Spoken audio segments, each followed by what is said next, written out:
anak-anak Miss sekalian, selamat pagi sayang, selamat siang, selamat sore juga, atau selamat malam kalau kalian lagi lihat video Miss ini ya. Nah, kita masuk pelajaran kita yang sejarah ya, dengan judul Kehidupan Masyarakat pada Masa Pra-Aksara di Indonesia. Oke, kehidupan masyarakat pada masa pra-aksara di Indonesia itu apa sih, Miss? Mari kita lihat sayang, masa pra-aksara. Masa pra-aksara itu dia merupakan suatu masa sebelum dikenalnya tulisan. Oke? Masa sebelum dikenalnya tulisan. Kemudian, masa pra-aksara sebelum dikenalnya tulisan itu juga sama. Dia disebut dengan masa prasejarah ataupun masa nirleka. Oke, prasejarah atau nirleka itu sama artinya dengan masa praksara, yaitu masa sebelum dikenalnya tulisan. Jadi kita nggak mengerti apa itu tulisan, ya kan? Sudah sayang. Nah, jadi masa praaksara itu dia dibagi dua sayang. Ada dia bisa dilihat udah berdasarkan geologi dan ada dia berdasarkan arkeologi. Oke, masa praksara itu bisa kita lihat dari apakah dia dari segi geologinya atau arkeologi. Miss, geologi itu apa? Kita udah pelajari di geografi. Geologi itu dia berdasarkan lapisan buminya sayang, struktur batuannya. Misalnya seperti Indonesia, dari letak geologisnya dia terletak di antara sikum Pasifik dan sikum Mediterania. Seperti itu dia contohnya. Jadi batuan-batuan penyusunnya itu banyak batuan yang berasal dari batuan vulkanik karena Indonesia banyak memiliki gunung api. Nah, seperti itu dia kalau dia tentang geologi. Oke? Nah, kemudian kalau dia menurut arkeologi itu dia berdasarkan benda-benda peninggalan budaya. Enak ini ceritanya. Nanti kan kalian pernah mendengar yang dolmen, menhir, kapak lonjong. Nah, itu dia berdasarkan peninggalan-peninggalannya atau fosil-fosil, bukti-bukti seperti itu dia ya sayang. Nah, mari kita lihat masa perkembangan aksara itu berdasarkan geologi. Berdasarkan geologi, pertama ada dia namanya arkaikum. Udah, arkaikum ini disebut sebagai zaman tertua. Oke, zaman tertua yang kurang lebih itu masanya dia sekitar 2,5 miliar tahun lalu. Oh my god, ya kan deh. Udah, ciri-cirinya belum ada tanda-tanda kehidupan di bumi. Udah, bumi masih panas. Kenapa bisa begitu, Miss? Nanti kita pelajari juga di geografi awal pembentukan bumi ya. Jadi bumi itu dulu dia sayang hanya sebuah bulatan atau bumi bola bumi yang dimana atmosfernya belum bagus, keadaan tanahnya belum bagus, suhunya masih panas, seperti itu dia. Kemudian atmosfer itu belum terbentuk, itu tadi yang Miss bilang. Oke, jadi yang membuat kita bisa tetap hidup di bumi sampai sekarang itu adalah atmosfer. What's the meaning about atmosphere, Miss? Apa artinya atmosfer? Atmosfer itu dia adalah lapisan udara ya saya, lapisan udara yang menyelubuhi ataupun yang menyelimuti bumi kita. Di atmosfer inilah nanti yang terdapatnya adanya oksigen yang membuat kalian bisa bernapas. Seperti itu. Oke, good. Mari kita lanjut. Sedangkan yang kedua itu ada namanya Paleozoikum. Paleozoikum atau Paleozoikum. Nah, ini disebut dia juga zaman hidup tua atau zaman primer. Nah, zaman primer itu dia kurang lebih 340 juta tahun lalu. Disinilah dia mulai muncul kehidupan. Oke, ada hewan-hewan laut, dimulai dari hewan-hewan laut. Terciptalah hewan-hewan amfibi, berkembang biak hewan-hewan amfibi, reptil dan serangga. Itulah dia pada zaman Paleozoikum. Oke, kita next lagi lanjut. Nah, sekarang kita masuk ke Mesozoikum, yaitu zaman pertengahan atau zaman sekunder. Itu dia kurang lebih 140 juta tahun yang lalu ya, Nak ya. Ciri-cirinya dia di sini mulai perkembangan reptil itu terjadi sangat pesat, yaitu dinosaurus. Dinosaurus ini dia itu untuk bagian daratan ya. Dinosaurus, reptil besar itu dia menguasai daratan. Baru ada Ichthyosaurus. Ichthyosaurus ini dia menguasai lautan. Kemudian Pterosaurus itu angkasa. Waduh, udah jadi kita ke dinosaurus ya, Nak ya.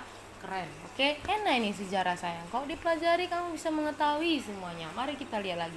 Bukan berarti belajar sejarah itu kita belajar masa lalu dan nggak bisa move on. Bukan gitu ya nak ya. Kita bisa melihat bagaimana sejarah perkembangan bumi kita. Oke, mari kita lanjut lagi.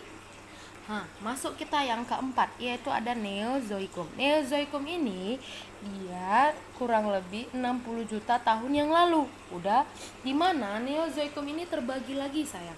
Ada dia namanya zaman tersier dan ada dia zaman kuarter. Apa bedanya, Miss? Kalau dia zaman tersier, dia mulai muncul primata. Seperti apa? Kera, burung-burung besar. Nah, tumbuhan pun mulai berkembang.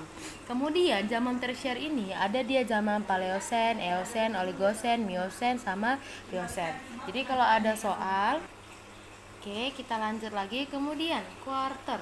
Kuarter itu disebut juga dengan zaman Pleistosen, yaitu kurang lebih 600.000 tahun yang lalu. Oke, ciri-cirinya. Nah, pada zaman kuarter inilah sayang, flora dan fauna mulai berkembang. Sudah ada terjadi 5 kali zaman es. Jadi bumi kita itu sayang, dia udah 5 kali zaman es, atau disebut juga dia dengan glasial, dimana bumi kita itu dia pernah menjadi panas sekali dan pernah menjadi beku. Seperti itu. Kemudian muncul manusia purba, yaitu Pithecanthropus erectus. Sedangkan pada zaman Holosonnya itu terjadi kurang lebih 200.000 tahun yang lalu. 200.000 tahun yang lalu.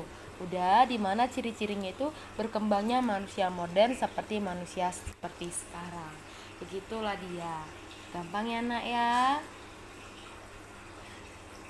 Nah, tadi kita sudah melihat penjelasan itu dilihat dari zaman praaksara, dilihat dari masa geologi. Nah, sekarang kita masuk ke dalam masa praaksara berdasarkan arkeologi. Kalau berdasarkan arkeologi, ini kita bisa melihat berdasarkan benda-benda peninggalannya atau budayanya. Berarti kita bisa melihat sayang bagaimana kehidupan manusia pada zaman arkeologinya. Udah, kalau berdasarkan arkeologi, sudah nakku, dia zaman pertama itu adalah Paleolitikum. Paleolitikum ini dia disebut juga sebagai zaman batu tua.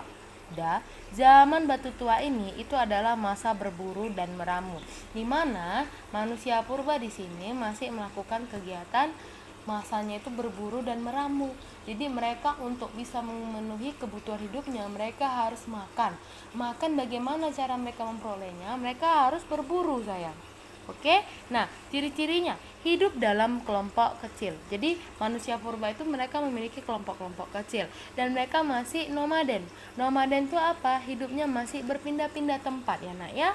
Kemudian cara hidup mereka berburu dan meramu. Itu tadi yang Miss bilang, berburu dan meramu, bahasa kerennya itu dia adalah food gathering. Jadi mereka masih mengumpulkan makanan. Oke? Mereka mengumpulkan makanan berarti masih mencari, berburu dan meramu. Mereka belum tahu bagaimana caranya bisa menanam, belum ya. Kemudian mereka menggunakan alat-alat yang sederhana. Alat-alat sederhananya itu alat-alat seperti apa, Miss? Kampak genggam, flex, kapak, perimbas, ada batu palu, ada juga kapak penetak. Oke. Kita lihat lagi ya sayang. Nah, kapak genggam ini dia berfungsi untuk memecah biji-bijian dan berburu. Kemudian flex dia untuk menguliti hewan. Kapak perimbas itu dia untuk merimbas pohon. Sedangkan batu palu untuk memecahkan biji-bijian. Kapak penetak ini hampir sama fungsinya dengan flex, menguliti hewan. Seperti itu dia. Terus jenis manusia purba yang hidup pada zaman Paleolitikum apa, Miss? Ada Homo nederlandsis, ada Meganthropus paleojavanicus. Nah, Paleojavanicus ini nanti kita pelajari lebih lanjut. Dia adalah manusia purba tertua yang ditemukan di Indonesia. Makanya namanya Paleojavanicus, ya kan? Ditemukan pada masa Paleolitikum. Dia besar, ya kan?